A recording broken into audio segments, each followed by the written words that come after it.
Donc nous, qu'est-ce que nous faisons dans ce contexte? On a donc pris connaissance de tout ce contexte, de toutes ces analyses OCDE, au niveau national, DSE, Vision, etc. Et on a essayé donc de mettre en place une organisation regroupant des employeurs qui allait se positionner pour capitaliser un peu ce courant, cette vision, cette perception. Donc on a commencé cette réflexion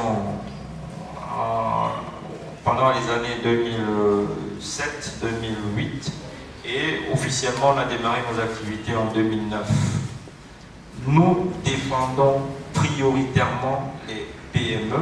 Aujourd'hui nous avons 370 entreprises de tous les secteurs avec une ouverture aux entrepreneurs de la diaspora. C'est pour ça d'ailleurs que notre ami Fabrice, c'est dans cet esprit qu'on s'est rencontrés. Donc, nous avons également une organisation qui nous permet donc de nous consacrer à cet objectif qui est notre objectif majeur. C'est comme dans toutes les organisations, nous avons une assemblée générale, nous avons un conseil d'administration qui pilote notre mouvement, nous avons une direction générale qui est la cheville ouvrière du mouvement.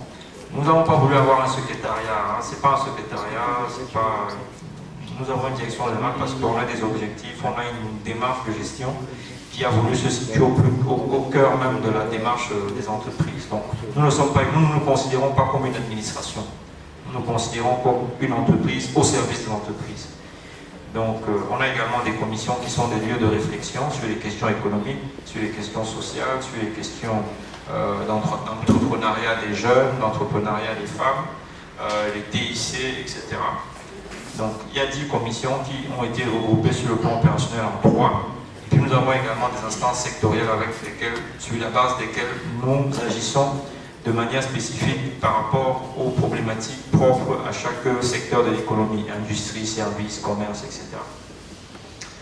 Et comme la gouvernance est quelque chose de très important dans le milieu associatif, nous avons un commissariat au compte et nous avons également un conseil de surveillance parce que notre mouvement vit des cotisations des adhérents.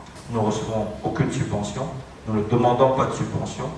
Et donc, c'est l'effort que consentent nos membres qui nous permet de fonctionner au quotidien. Donc, on a donc le devoir de leur rendre des comptes.